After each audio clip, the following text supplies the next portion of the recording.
En Luchadoras celebramos la acción y la lucha de las mujeres, su poder de transformación social.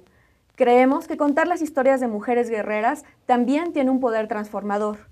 Crea una nueva narrativa de mujeres reales, mujeres guerreras, mujeres de carne y hueso que todos los días están haciendo alguna contribución a que el mundo sea distinto, a que otro mundo sea posible.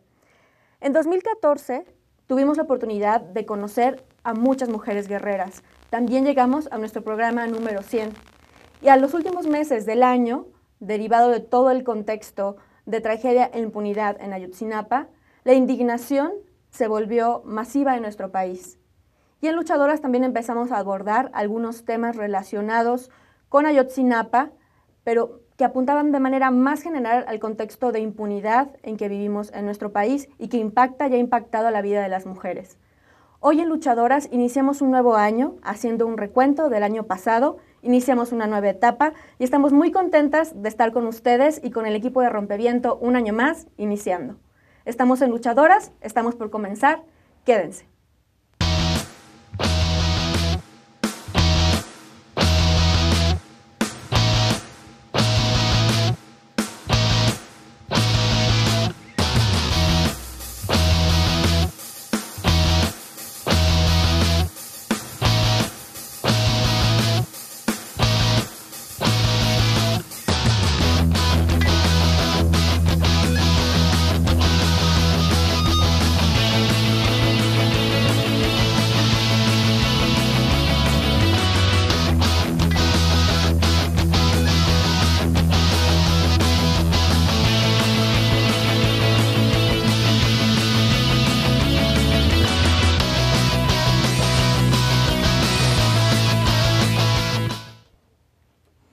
Bienvenidos y bienvenidas a Rompeviento. Estamos aquí en televisión por internet y estamos en Luchadoras para iniciar este año. Bueno, ya llevan unas semanas de haber iniciado, pero nosotras seguimos con el impulso de comenzar. Y yo tengo el gran gusto del día de hoy estar con Perla, quien además va a estar aquí en Luchadoras ya de manera definitiva a partir de ahora. Iniciemos una nueva etapa. Perla, muchas gracias por unirte al equipo de Luchadoras. Bienvenida en tu primer programa. Sí, muchas gracias, Lulú. Hola a todas las que nos están escuchando, pues es mi primer programa. Y es un primer programa que planeamos haciendo un recuento del 2014 y compartiendo un poco lo que significó para ti todo el 2014 entrevistando a estas mujeres guerreras, ¿no? Y me da muchísimo gusto poder acompañar este barco, esta etapa de Luchadoras en el 2015. Y pues vamos a tener muchos cambios, sorpresas, vamos a tratar de dar como nuevos giros y como equipo entrevistar a todas las mujeres guerreras que hay allá afuera y que aún no conocemos. Y bueno, vale la pena decir que tú estuviste en Luchadoras aquí el año pasado, nos platicaste de Frida, pero también de cómo empezaste en el activismo por los derechos humanos de las mujeres. Entonces, para que puedan conocer un poco más de Perla, que ahora la van a ver mucho más seguido, les estamos poniendo en nuestras redes sociales el programa donde la entrevistamos, para que lo puedan ver con calma, echándose un cafecito, un té, ahora en estos días que están tan fríos. Pero queremos empezar arrancando máquinas, haciendo justo este recuento de coyuntura, porque creemos que al mismo tiempo, el año pasado hablamos simultáneamente, decía al mismo tiempo, de retos, pero también de oportunidades de acción, ¿no? Porque algo que hemos tenido en mente y que es un mensaje que se reafirmó desde septiembre y los últimos meses del año en el contexto nacional, es que hay que pasar de la indignación a la acción, ¿no? Sí, yo creo que tuvimos un 2014 que lo acomodábamos tuvimos un aumento de injusticias en el país, en el mundo, pero también una gran cantidad de personas que yo creo que esa es la parte más interesante, que todas salimos afuera, ¿no? Que hubo una gran cantidad de protesta social que estuvo indignándose y diciendo esto no está bien, pero también a la vez de este contexto de injusticia y una gran movilización a nivel nacional, a nivel de la Ciudad de México, también nos dimos cuenta que hay una realidad internacional que va impactando, ¿no? Yo creo que tuvimos un 2014 donde lo local, ¿no? El impacto de lo internacional en la dinámica local fue un gran ejemplo a lo largo del año y que también queríamos ahora presentarles a mujeres que también nos inspiraron para decir, también hay rumbo utópico, también hay rumbo Claro. para dónde vamos a caminar, porque tenemos muchas luchas, muchas resistencias, muchas historias que nos ayudan a tener un gran camino de esperanza también, ¿no? Que se pueden hacer cosas distintas. Claro, y sobre todo decir que más allá de este momento de indignación colectiva que nos llevó a las calles, más allá de ese momento lo antecede, ha habido luchas que se han estado gestando, que han estado ahí vivas por mucho tiempo y que continúan y que también nos dan la pauta de cómo podemos organizarnos todas y todos para un nuevo momento, ¿no? Ahora, Perla, justo mencionabas el tema de las injusticias, ¿no? Sí. Y creemos que el contexto de Ayotzinapa nos permite pensar en cómo en realidad hay una debilidad estructural, una crisis del Estado que está profundamente enraizada en el sistema de impartición de justicia, y a lo largo del año tuvimos la oportunidad de platicar acerca de varios casos, ¿no? Vamos a ver ahora un video para empezar a hacer esta retrospectiva de luchadoras en 2014 que apunta a la realidad nacional e internacional, como ya decía Perla, y vamos a regresar para comentarlo. Estamos a punto de conocer un poco más del caso de Irene Cruz Zúñiga con el equipo de Fundar que nos acompañó aquí en el estudio el año pasado. O sea, me imagino que también además que la familia pues tuvo que asumir una serie de responsabilidades de cuidado, de temas económicos, que bueno, en realidad, ¿qué recursos tenemos para poder perseguir justicia en un caso así? ¿No? Realmente hay como muchas barreras, muchos obstáculos. ¿Qué hace que el caso de Irene se pueda retomar en algún momento? Sí, pues a mí me gustaría señalar que ya lo mencionaba Daniela, que fue, considero fundamental el hecho de que fuera entonces el esposo de Irene hubiera presentado a la semana de haber sucedido los hechos una denuncia, ¿no? Porque en principio partimos del hecho de que el Ministerio Público no es proactivo y no está ahí para detectar este tipo de casos, sino que viene de la presentación de una denuncia del familiar, que en este caso fue Alberto Núñez. Y bueno, de ahí ya se va detonando una investigación. Ahora, los problemas estructurales de esa investigación, pues básicamente es que si los familiares no empujan, el Ministerio Público no acciona ninguna de las medidas que deberá hacer. En los primeros meses y frente a todo este cambio también en la configuración familiar, donde Irene estaba en terapia intensiva, Epafrodito había estado en la incubadora algunos días, ya estaba en la casa y eso requería también que la mitad de la familia estuviera al cuidado de él y la otra mitad en Oaxaca. Hicieron el esfuerzo por pagar a un abogado particular, ¿no? Que pudiera darle como un poco de seguimiento en los primeros meses. Se piden los expedientes clínicos que tardan en llegar casi un año, pero finalmente la familia no tiene los recursos frente además a todo este gasto catastrófico en materia de salud que tiene que absorber desde las medicinas, pero además desde ellos poder costear estar presentes ahí en Oaxaca sin tener familia y durmiendo en la calle. En este momento hablábamos con Jacqueline Sáenz de Fundar y bueno, vale la pena simplemente hacer como un resumen muy rápido. Irene Cruz Zúñiga es una mujer oaxaqueña, ella es indígena y estaba embarazada, vivió un episodio de violencia obstétrica que la cambió para siempre. Su caso nos impactó brutalmente porque quedó congelado sin que recibiera ningún tipo de acción de reparación ni justicia por muchos años. Ella lleva 13 años en una condición muy limitada. Sí, y era algo, cuando vemos el caso de Irene, nos sorprende que a lo largo de 13 años, la familia al principio no sabía qué era lo que le había pasado, no tenía un expediente médico, la comunidad solo hablaban interesante como del cómo la no impartición de justicia va afectando no solo a la mujer, sino a la comunidad. Y entonces tienes un caso donde la comunidad sabía que si ibas al hospital a tal lugar, podía ser que regresaras mal, ¿no? Irene quedó en un estado incapacitado mental, físicamente, como persona, y nadie, ni el hospital, ni el Ministerio Público, ni como todas la rama de instituciones que deberían de garantizarle la dignidad a esa mujer, desaparecieron, se perdió. Es un caso terrible, ¿no?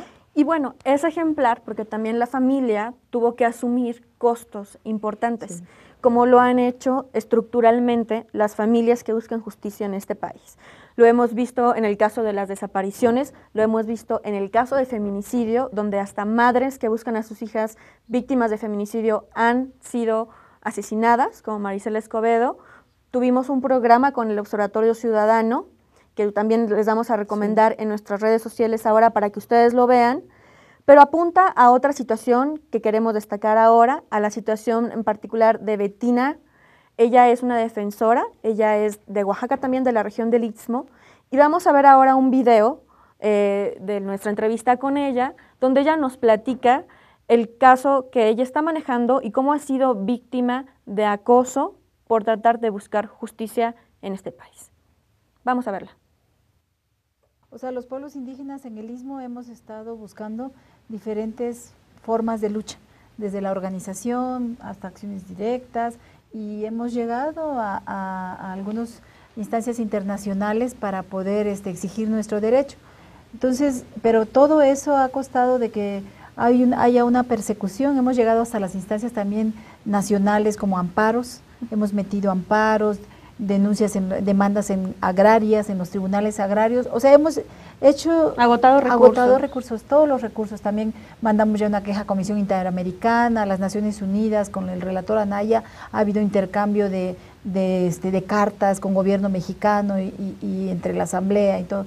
Sin embargo, todo eso también conlleva ya la criminalización, ¿no? Criminalización, hostigamiento, porque nosotros hay como 50 averiguaciones penales a diferentes compañeros de los distintos pueblos que estamos luchando.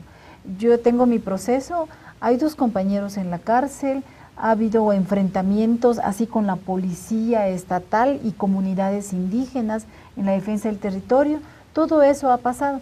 Y ahorita en mi caso, bueno, es un proceso que a mí se me sigue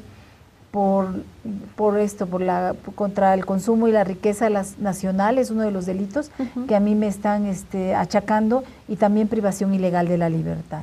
Esto en el contexto de una manifestación que la organización hizo frente a la Comisión Federal de Electricidad. En la que además tú no estuviste presente. En la que presente. además yo no estaba presente, pero como yo estoy ahí en la región, pues entonces ahí es como la oportunidad para poder criminalizarnos, ¿no? Para poder hacer que la actividad de defensa del territorio que hacemos la judicialicen.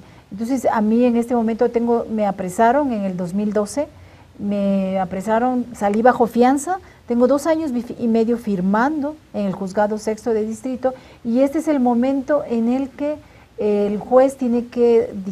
Lo que nos comenta Betina es muy importante, porque vemos que ante el agotamiento de las vías para exigir justicia, los y las defensores de derechos humanos están tomando un rol fundamental, que es promover la justicia social, y por eso están siendo criminalizadas y criminalizados, ¿no? Y que algo que es muy interesante es que los 2 casos, tanto Irene como Betina, cuando se trata de mujeres luchadoras, mujeres defensoras, pero aparte que tienen una condición indígena o ruralidad, el poder acceder a la justicia se va volviendo como el gran sueño utópico.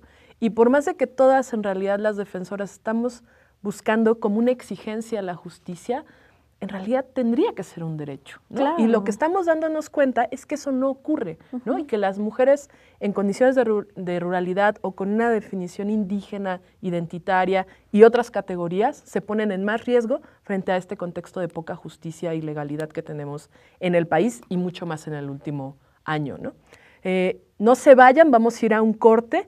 Todavía tenemos mucho que presentarles en este recuento del 2014. Estamos en Luchadoras, no se vayan, volvemos.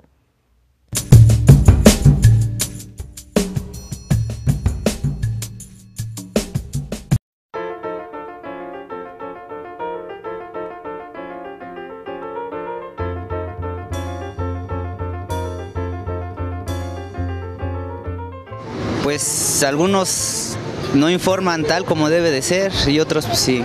Pero nunca dicen la verdad. De repente son un poco exagerados. Hay momentos que se fastidia uno de plano, dice uno, yo la pago. La mayor parte de esos medios, pues ya ve, son acaparados por los poderosos, ¿verdad?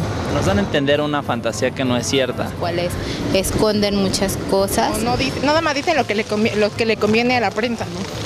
Porque en realidad hay problemas que sí deben de ser informados y no. ¡Ay, no! Lo que ofrecen es una basura. En particular yo creo que desinforman. Porque pues creo que nada más emboban a la gente. Prefiero no dar mi opinión. Ya no investigan primero antes de decir las cosas. O sea, como todo, hay buenos, hay malos, hay regulares. Están como muy manipulados al antojo de dueños de televisoras. Muy distorsionada la información. Sin embargo, creo que necesitamos una revolución en cuanto a la forma de comunicación.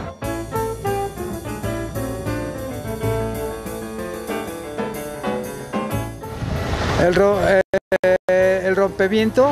Pues no sé, como algún material, ¿no? De ropa. Eso es. Híjole, pues ahí sí no sabría decirle por qué no. Bueno, es como con lo que se corta la entrada de las corrientes. Así, ¿cómo rompeviento? Rompevientos. Es que causa impacto, ¿no? Algo así. Ni idea. Eso que tienen las sombrillas son como unas divisiones para que no se volteen. Rompevientos es el aparato que se usa para medir la capacidad, ¿no? ¿Qué rompeviento? Es una capa, ¿no? De las que... ¿Qué es? Creo que es un abrigo. No, pues no, porque pienso que me falta ir a la escuela. A no seguir lo que dicen todos. Una pared. Que rompe con todos los esquemas conocidos, que es algo diferente e innovador. Una pantalla. Que se opone a algo, ¿no? Que te ayuda a controlar alguna cosa. Sí, como una idea. Así como, que será como un trailete. Rompevientos es un aparatito, ¿no? Bueno, es como una torrecita que te rompe el viento, ¿no? Ha sido el gran invento de la raza humana.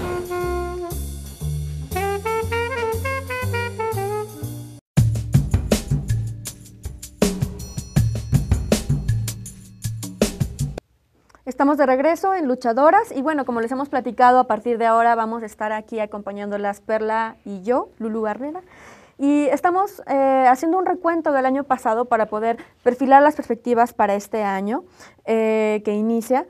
Y acabamos de escuchar a Bettina Cruz, cómo ella y su labor de defensa de los derechos humanos ha sido criminalizada. Y en realidad aquí queremos recomendarles que sintonicen y se pongan en contacto en las redes sociales de la Red Nacional de Mujeres Defensoras de Derechos Humanos, que hacen una labor muy importante de generar redes, estrategias comunes y también de visibilizar casos.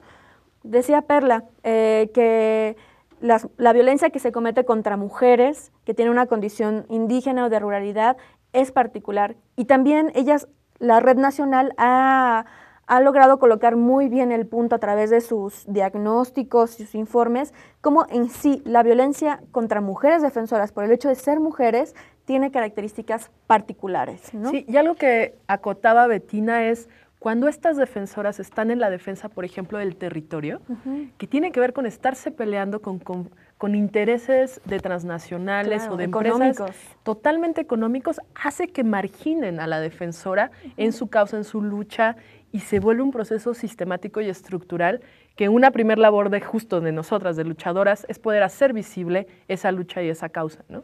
Y como decíamos, o sea, cuando hay una falla estructural del sistema, sucede que son las y los defensores quienes tienen que asumir las labores que debería hacer un ministerio público, las labores de investigación. Y también hay mucho tema de corrupción. Entonces, cuando hay intereses económicos de por medio de grandes corporaciones, obviamente tienen otras prerrogativas y colocan a los defensores en una situación mucho más difícil todavía. Esta situación de criminalización se extendió a las manifestaciones en solidaridad por Ayotzinapa. Y esto viene siendo sistemático desde el 1 de diciembre. Lo hemos dicho en Luchadoras a lo largo de los últimos 2 años, cuando nos han acompañado aquí en diversas ocasiones mujeres guerreras, compañeras que fueron detenidas el 1 de diciembre. Y ahora, en este año, tuvimos la oportunidad de hablar con 2 compañeras también. No sé, Perla, si te gustaría presentar el siguiente video. Sí, vamos a presentar el siguiente video, que son de las detenciones del 20 de noviembre, y es un recuento interesante que queremos que vean. Por favor, vamos a video, véanlo. Bueno, un patrón que encontramos respecto a la violación del debido proceso es, una, las detenciones son arbitrarias, explicamos por qué. Las personas desconocen los motivos por los cuales están detenidas. Los servidores públicos tienen la obligación de hacerte saber de por qué se te está reteniendo. Deben de contar con una persona de confianza, abogado o abogada de su elección. Deben tener derecho a una llamada para poder informar a sus familias o a esa persona de confianza que elijan en dónde se encuentran y en qué situación se encuentran. también tienen derecho a no ser torturados física, psicológicamente, a no ser obligados a firmar algún documento que vaya en contra de, pues, sí, de su misma integridad, de su situación jurídica, etcétera. Y deben ser, nos decías, remitidos de inmediato. Y deben ser puestos a disposición de forma inmediata ante cualquier autoridad competente.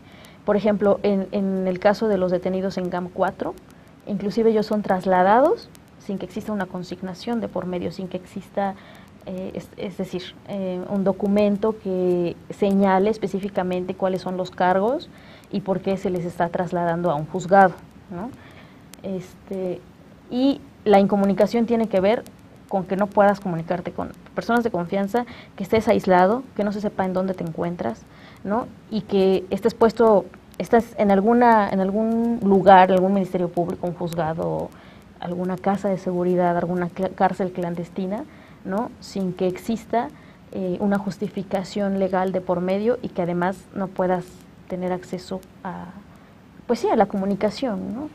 Todos estos elementos que nos cuentas contribuyen a incrementar la vulnerabilidad de una persona que ha sido aprehendida y están en contra de estándares internacionales de derechos humanos que el Estado mexicano y las fuerzas de seguridad tienen la obligación de proteger y de sujetarse.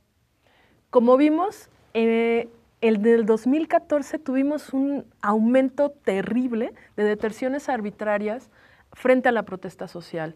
Y yo creo que ahí, en este caso, justo la ANAT nos estaba compartiendo en este video como las recomendaciones para cuando hay detenciones arbitrarias, pero algo particular es que en el caso de las mujeres, la agresión policial también se incrementa en ámbitos sexuales, ¿no? Claro. Y de repente era como darnos cuenta a lo largo del año todas las agresiones sexuales por parte del sistema policial frente a las detenciones arbitrarias.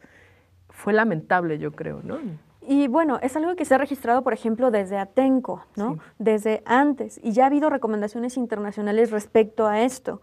Ese día que platicamos con Miriam Pascual, que era la abogada de la ANANT, de la Asociación Nacional de Abogados Democráticos, también nos acompañaba Ana Yepes, del colectivo 1 DMX, del 1 de diciembre, y tuvimos un programa después, donde estuvo Regina, una de las compañeras que también fue detenida el 1 de diciembre, y ella nos decía, a pesar de que la Comisión de Derechos Humanos del DF emitió recomendaciones sobre el 1 de diciembre, la mayor parte de estas recomendaciones no se han cumplido. La autoridad, aunque las aceptó, no ha cumplido. Temas de reparación del daño, asesoría psicológica y sobre todo las garantías de no repetición, que es que no vuelva a haber detenciones bajo este mismo patrón. Pero eso no ha pasado, lo hemos visto desde el 1 de diciembre y además se ha recrudecido.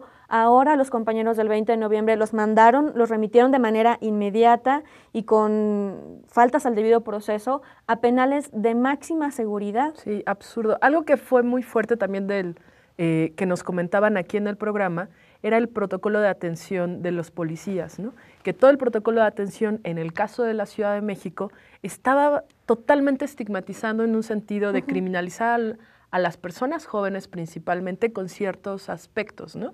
Entonces, de repente el protocolo de actuación policial.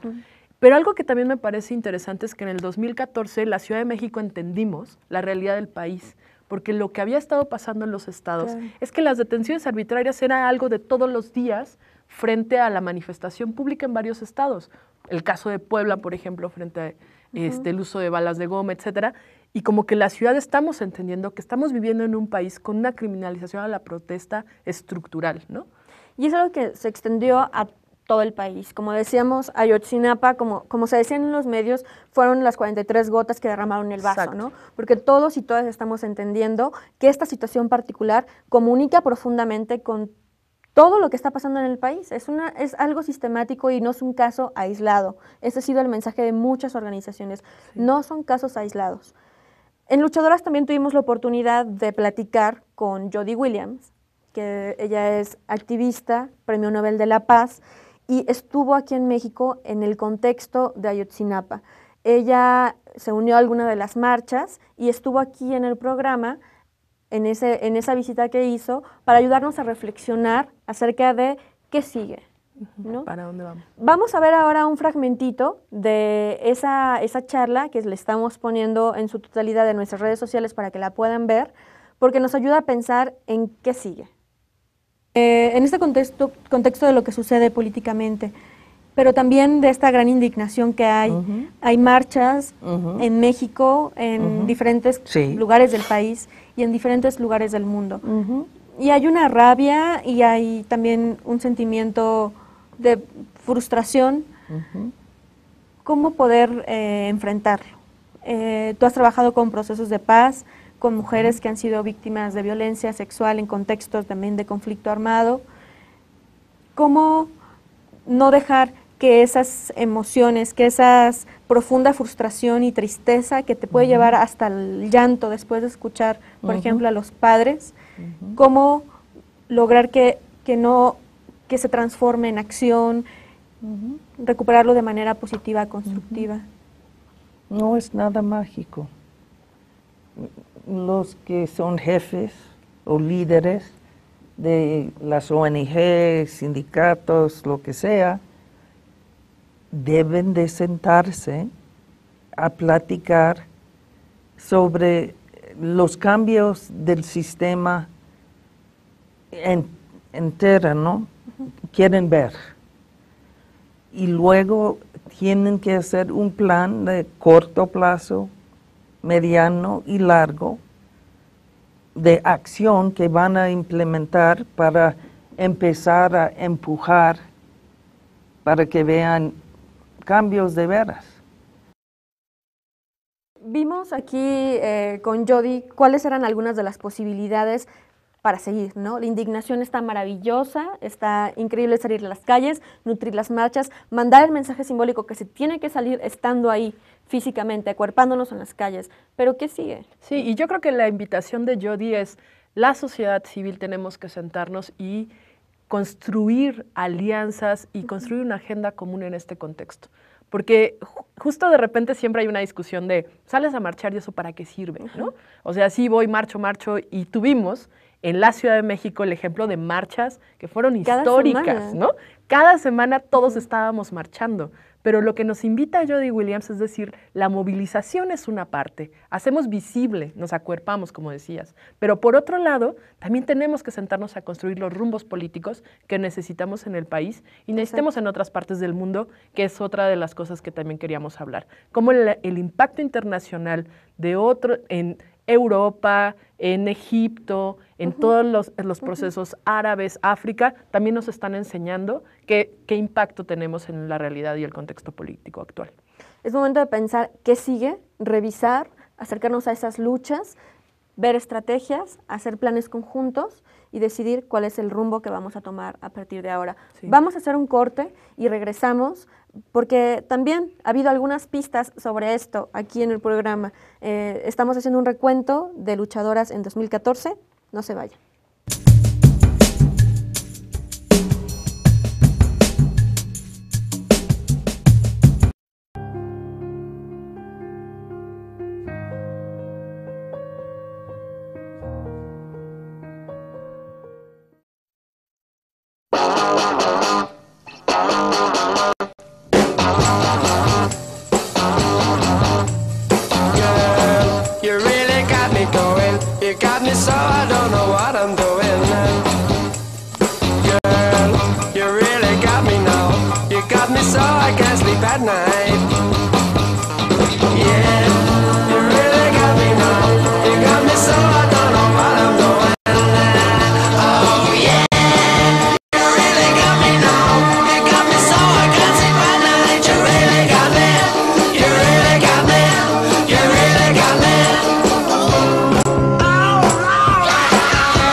Totalmente rebelde.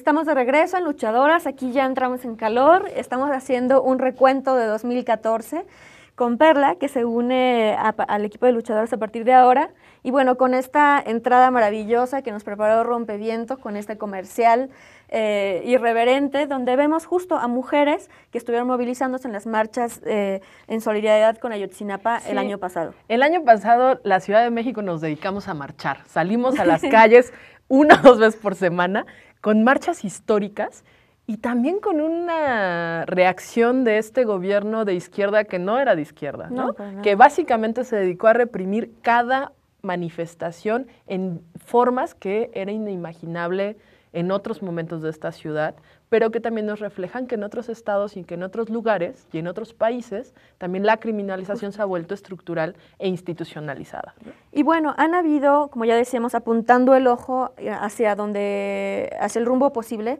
y las estrategias posibles. Miriam Pascual de la NANT nos decía en qué consiste una detención arbitraria, nos daba herramientas, hay que construir herramientas, estrategias conjuntas, y para eso decíamos hay que ver otras luchas globales y locales que han hecho lo mismo, ¿no? Como reflexionar y de las cuales podemos abrevar un montón de experiencia.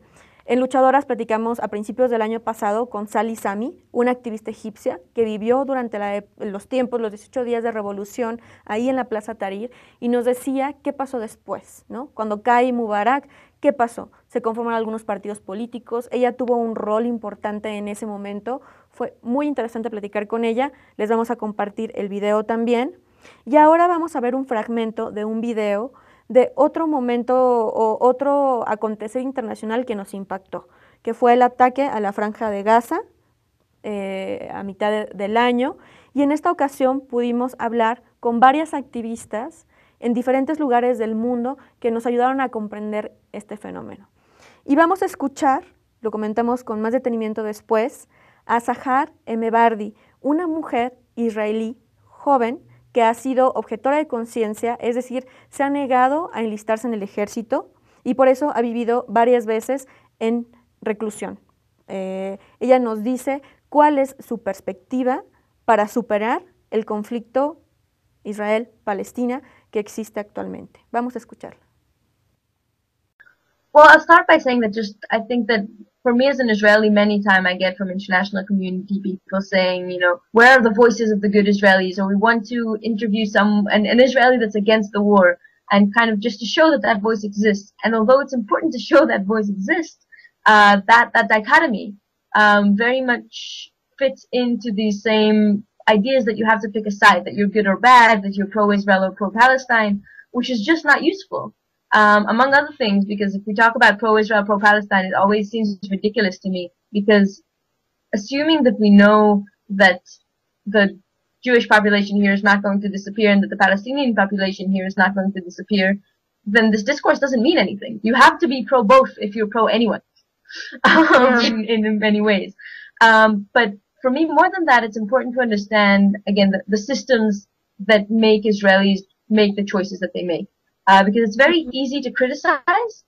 It's much harder to say, okay, so if we actually understand where Israel is coming from, if we actually understand that most Israelis today are afraid, and when they hear about tunnels going into a kibbutz down south, they're afraid that terrorists will come out of that tunnel and kill people. And we can all criticize that and say, how does that justify what's happening in Gaza? It doesn't. But we have to understand that place of fear if we want to change it. So for me, the focus is doing that, and that the international community, instead of saying, choosing, either we will support Palestinians and not understand Israel at all, or more likely, and most of the countries do this, support Israel and say they have a right to self-defense, to say no, if we actually want security, and security is also for Palestinians and for Israelis, then it has to be regional. Then we have to make sure that Hamas doesn't want to fire rockets. Because that's what sustainable peace looks like, sustainable solutions.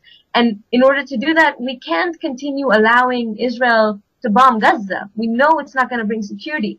Everyone in Israel, every single politician in the world knows that in 2 months, after all this quiets down, nothing will change.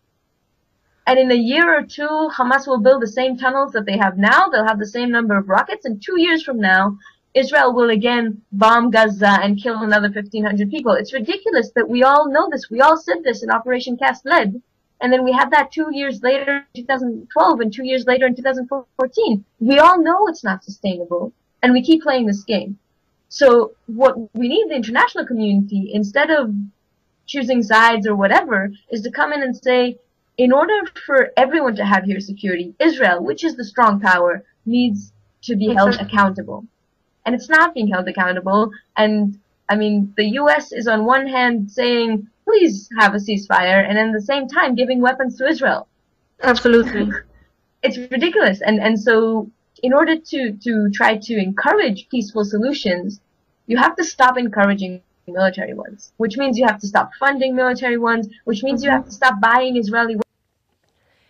Justo en este video, el análisis que me parece muy interesante es que no hay bandos, pero por otro lado, como en contextos donde la guerra es el centro, podemos discutir todo esto donde en realidad, por un lado, las mujeres terminan siendo la carne de cañón de ambos bandos y la guerra beneficia a algunas empresas, a algunos gobiernos, pero en el fondo lo que no se está discutiendo es qué pasa con la dignidad humana y que no es de bandos, ¿no? Y el miedo es el principal como control que hay a través de cualquier proceso bélico, ¿no? Y bueno, sobre todo ella nos decía, ¿no? Hay que buscar soluciones sostenibles, Claro. no soluciones de corto plazo. Y esto me hace eco con Ayotzinapa, con el plan que presentó Enrique Peña Nieto, que para nada representaba una solución real de fondo y estructural hacia las demandas que estaban teniendo las personas que estábamos marchando en las calles, ¿no? Y también un análisis geopolítico, porque algo que nos pasa cuando vemos Palestina e Israel nos hace voltear a ver de qué está pasando en ese territorio y qué es lo que se está disputando. Y también no podemos entender casos como Ayotzinapa si no vemos qué está atrás de Ayotzinapa, cuál es el mercado ilegal, ¿no? O el capitalismo, como decía Sayek Valencia, el capitalismo gore, que está ¿no? ahí. Que está alrededor y que va construyendo geopolíticamente y que casi no vemos, ¿no?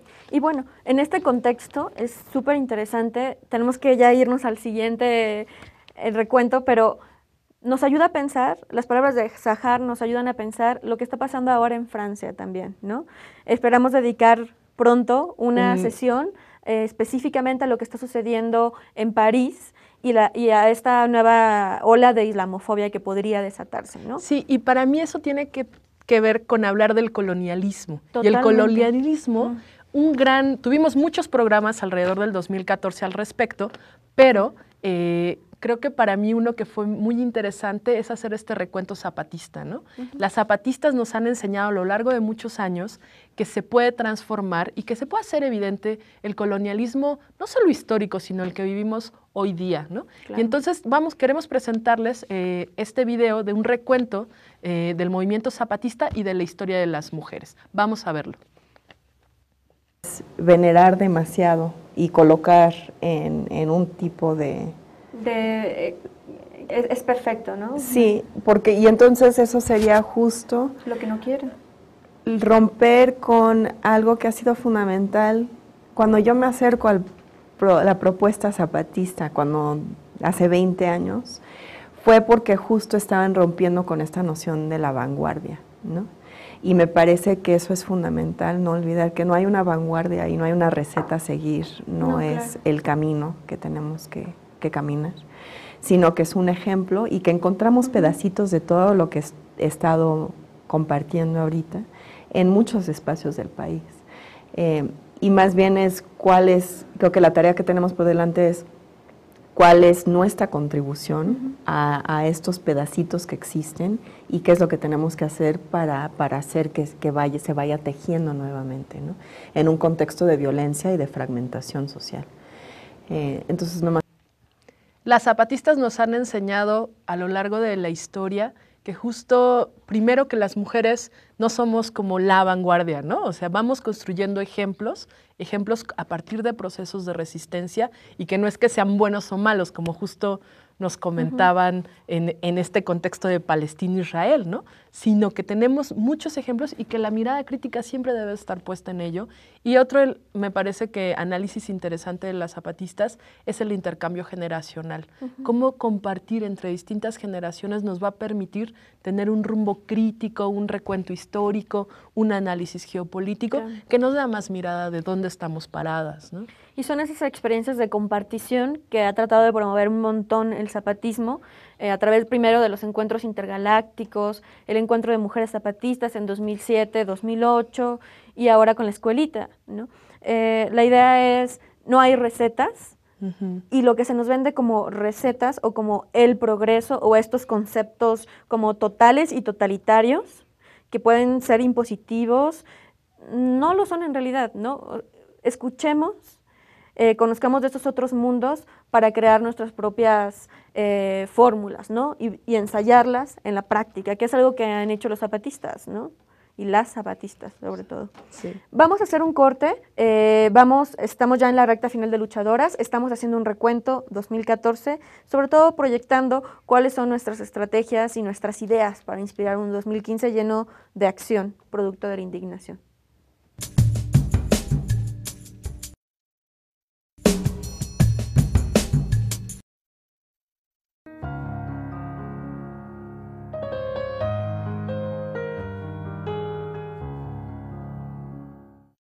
Mi nombre es Esther, pero eso no importa ahora. Soy zapatista, pero eso tampoco importa en este momento. Soy indígena y soy mujer, y eso es lo único que importa ahora. En este país fragmentado, vivimos los indígenas condenados a la vergüenza de ser el color que somos, la lengua que hablamos, el vestido que nos cubre, la música y la danza que hablan nuestras tristezas y alegrías, nuestra historia. Nosotras, las mujeres indígenas, no tenemos las mismas oportunidades que los hombres, los que tienen todo el derecho de decidir de todo. Solo ellos tienen el derecho a la tierra y la mujer no tiene derecho, como que no podemos trabajar también la tierra y como que no somos seres humanos. Las mujeres indígenas no tenemos buena alimentación, no tenemos vivienda digna, no tenemos ni un servicio de salud ni estudios. No tenemos proyecto para trabajar, así sobrevivimos la miseria. Esta pobreza es por el abandono del gobierno, que nunca nos ha hecho caso como indígenas y no nos han tomado en cuenta, nos ha tratado como cualquier cosa.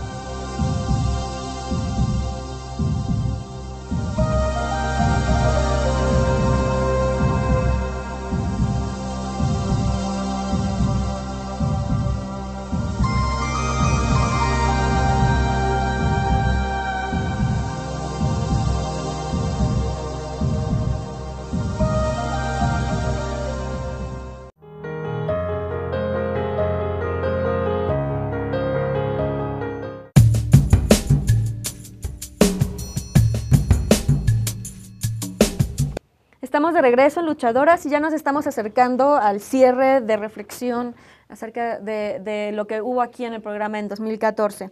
Y bueno, una experiencia muy interesante que tuvimos justo pensando en este balance de la injusticia y de la impunidad en que permanecen las injusticias producto de un sistema que falla estructuralmente, fue la experiencia del Tribunal de Derechos Humanos de las Mujeres. Sí, esa experiencia que ahorita vamos a presentarles en video nos parecía relevante porque no solo queríamos un tercer bloque donde nos enfocáramos a la esperanza, hacia dónde vamos a construir.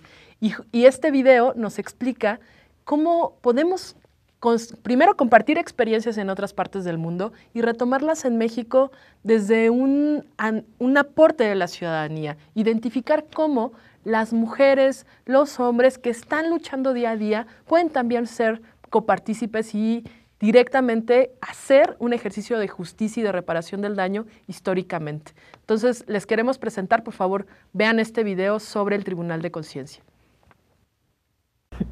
Ir documentando los casos, de qué caso, cómo vamos a elegirlo, también tiene que ver con todas las pruebas o evidencias que tengamos, porque cuando te presentas frente al Estado no puedes tener no evidencias, entonces tienes que tener las evidencias, entonces vamos juntando las evidencias y a partir de eso hacemos una reunión y decimos, este es el caso, y se trata de buscar todos los elementos que permitan ver lo que no se ve.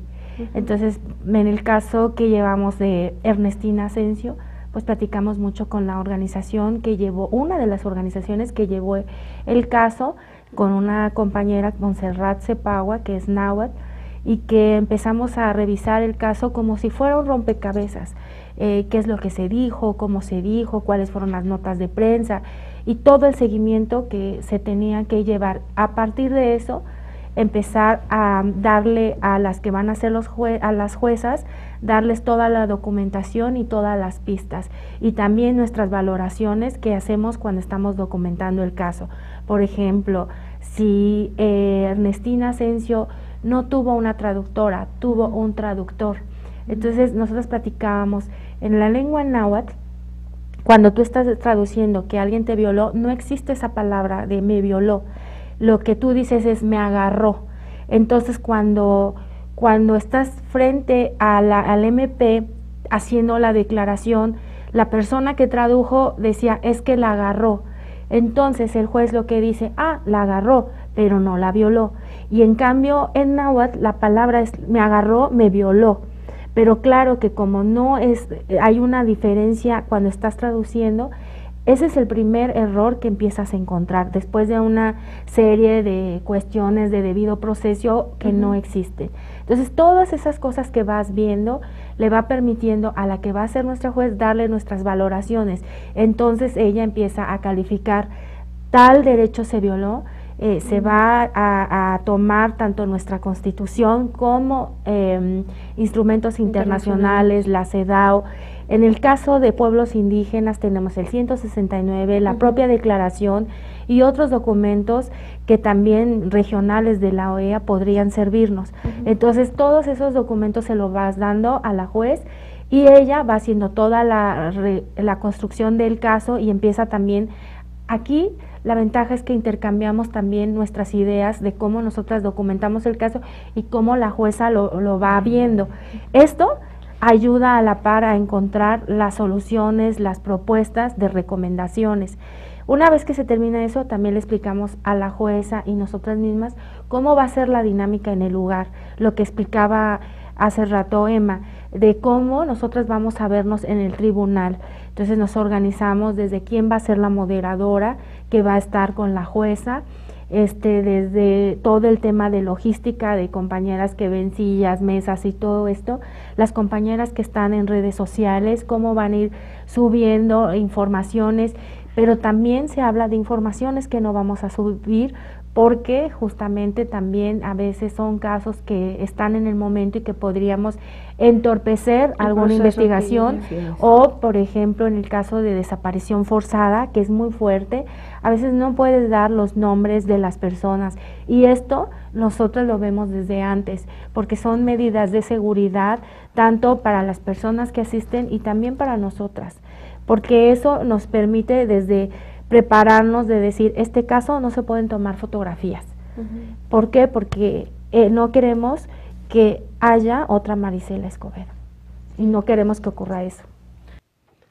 El Tribunal de Conciencia fue para mí un gran ejemplo de cómo pueden las mujeres defensoras poder tener un proceso de justicia y de reparación del daño, porque no solo es lo legal, también es lo simbólico y es lo moral, ¿no? Y lo creo emocional. Que ellas nos enseñaron cómo recuperar el proceso de justicia en la mano de las ciudadanas, la ciudadanía en general, te da un parámetro de acción política muy necesario en este contexto de injusticia, ¿no?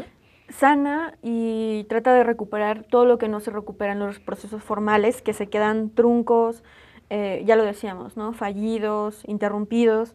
Y bueno, también vale la pena aquí rescatar toda la experiencia del Tribunal Permanente de los Pueblos, claro, que no nos acompañaron aquí en Luchadoras, pero que estuvieron en Rompeviento en otras ocasiones y que también tuvo un gran trabajo este año, 2014, y también dedicó una sesión a feminicidios y a violencia de género. Sí, y recuperando también que nuestro último bloque es para decir para dónde caminamos. Creo que tuviste un año entrevistando a mujeres inspiradoras, o sea, te tocó Guerrilla Girls, tocó, yo creo que Guerrilla Girls para mí es el ícono, ¿no? Pero tuviste performanceras, mujeres que hacen graffiti, o sea... Hay muchas posibilidades. El arte como una posibilidad de sanación, eso yo creo que es algo maravilloso, ¿no? Y también recuperar la historia y hacer visible que somos muchas las mujeres que estamos luchando para transformar este mundo y que también tenemos muchas herramientas muy diversas, ¿no?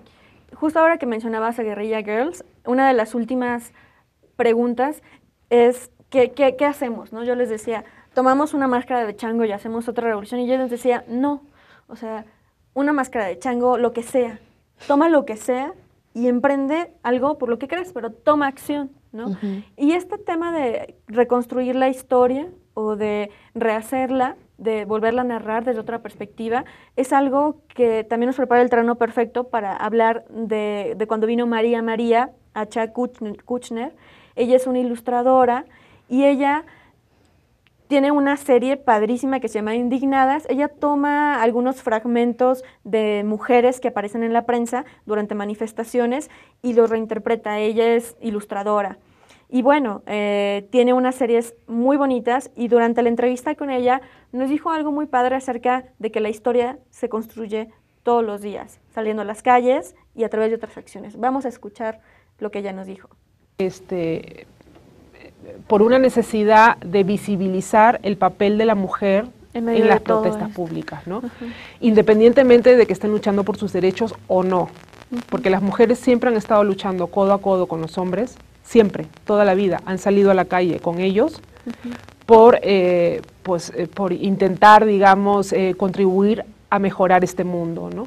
Y en este caso, de Indignadas, pues hay toda una serie de imágenes, no sé si llevo 100 imágenes o algo así, que son dibujos basados en fotografías de prensa, ¿no? De mujeres en toda una cantidad de protestas públicas, como explicaba, de todo tipo, ¿no? E incluso protestas por sus derechos, ¿no? Entonces todas estas imágenes han sido de mujeres que de alguna manera han estado en marchas y tú las recuperas y las... Exacto, sí, son mujeres que existen, sí. Que, o sea, son protestas además desde hace muy poco. He registrado, digamos que he convertido en dibujos estas fotografías desde el 2010 más o menos, al día de hoy, y además continúo. Y entonces, esto de realmente recuperar el registro, creo que tienes algo con el registro histórico y el registro periodístico. Sí, sí, sí. Está ahí en todos los proyectos que hemos hablado. Claro, porque ahí está nuestra historia, ¿no? Sí. Y finalmente, este proyecto, el objetivo de este proyecto es como ir testificando, o sea, soy testigo, o sea, a través de mis dibujos estoy como siendo testigo de la historia que va ocurriendo día a día, ¿no? Y además me parece que tiene una dimensión como más allá, ¿no? Porque la prensa es eso que vemos todos los días, es la noticia del día, pero después disponemos de él y pasa, ¿no? Claro. Y tú la estás fijando en el tiempo. Claro, porque además como también a la vez es una obra de arte, hay una temporalidad, ¿no? Ahí que eso es un poco el objetivo, ¿no? La misión, o sea, como tener este doble juego, ¿no? De se convierten en obras de arte que son atemporales, pero a la vez también registran nuestra historia, ¿no? Como mujeres, nuestra historia. Justo reconocer que las mujeres somos parte de la protesta históricamente y colocarnos dentro de la historia fue de los aportes que para mí me gustaron más de María en este recuento de Indignadas, ¿no? Y el tema es, ¿se han contado esas historias?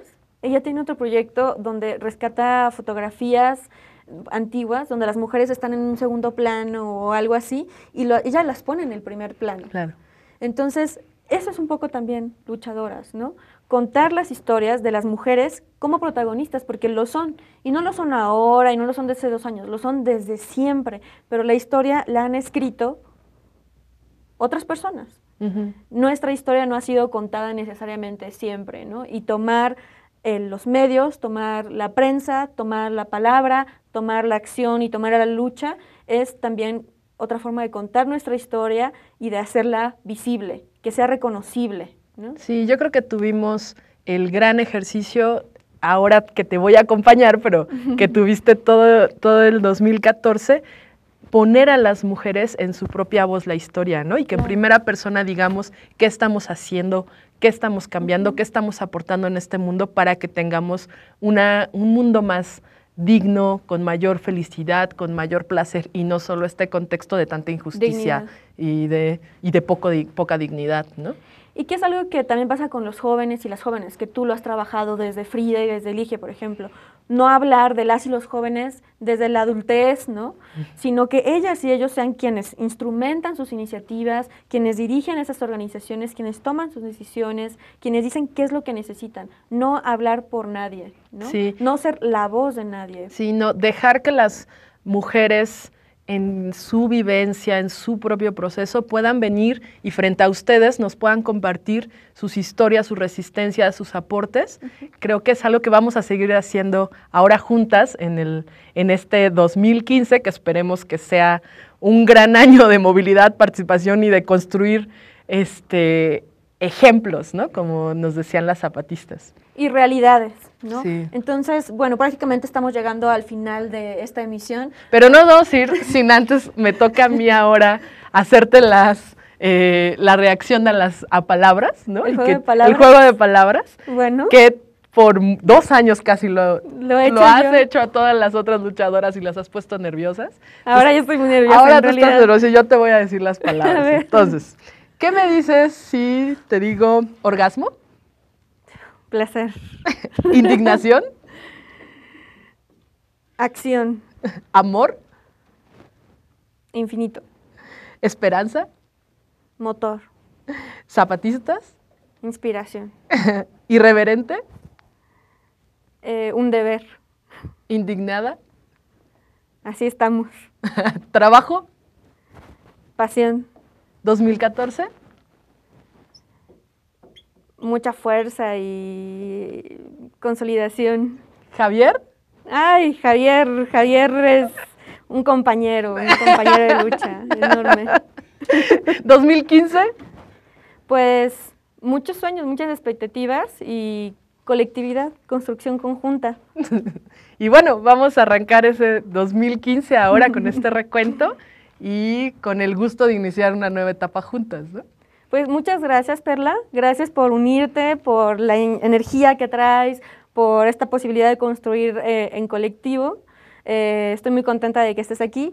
Gracias a ustedes por acompañarnos a lo largo de estos 2 años, por acompañarnos en las redes, por replicarnos, por retuitearnos, por compartir lo que compartimos, por identificarse en estas voces que estamos tratando de emanar desde acá. Ha sido realmente, luchadoras, una experiencia increíble que sigue y que pues tiene para mucho más. Y vamos a seguir contando historias, vienen muchas cosas, vienen cambios, vamos a debatir, vamos a invitar a muchas más mujeres que día a día transforman este mundo, y también si ustedes quieren que invitemos a alguien en particular, díganos en nuestras redes sociales y vamos a estar interactuando mucho más este año con ustedes. Y muchas gracias, Lulu, por la invitación, estoy muy feliz de estar acá. Pues toda la indignación de final de año se tiene que materializar en acciones que nos lleven a crear nuevas realidades. Hemos estado pendientes ya de iniciativas que han habido. Se está hablando, por ejemplo, de una nueva constituyente. Hay muchas propuestas que están surgiendo. Este es uno de los grandes efectos de Ayotzinapa, todos los círculos de organización comunitaria que están surgiendo. Aquí en Luchadoras vamos a estar al pendiente de esas iniciativas para que nos puedan inspirar. Así lo hace Rompeviento, también nos inspira, es nuestra casa. Gracias a Rompeviento por este año que inicia. Y nada, gracias a ustedes por ser nuestra audiencia. Quédense en Rompeviento, siguen más programas y los esperamos y las esperamos la próxima semana en Luchadoras.